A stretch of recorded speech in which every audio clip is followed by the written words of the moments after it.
মাত্র একদিন আগেই জরুরি মানবিক সহায়তা নিয়ে গাজার উদ্দেশ্যে যাত্রা করা জাহাজ কাফেলায় হামলা চালায় ইসরায়েল। ড্রোন দিয়ে তৈরি করা হয় আতঙ্ক। ইসরায়েল ভেবেছিল এতেই সেই কাফেলা আর গাজার দিকে আসবে না, কিন্তু ঘটল সম্পূর্ণ উল্টো ঘটনা।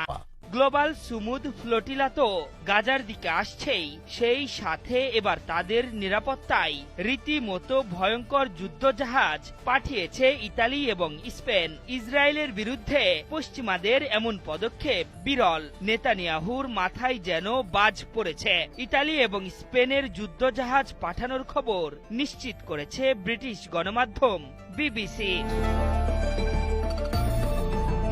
গাজামুখী বহরে থাকা জাহাজগুলোকে নিরাপত্তা দেওয়া ছাড়াও উদ্ধার অভিযান পরিচালনা করবে ফ্রিগেট দুটি। এর আগে কাফেলায় হামলার ঘটনা ঘটে বুধবার। কাফেলার খুব কাছেই ঘটতে থাকে একের পর এক ভয়াবহ বিস্ফোরণের সময় আকাশে ইসরায়েলি ড্রোন উড়তে দেখা যায়। এছাড়া জাহাজগুলোর মেরিন ভেরি হাই ফ্রিকোয়েন্সি রেডিওতে যোগাযোগে বাধাও সৃষ্টি করা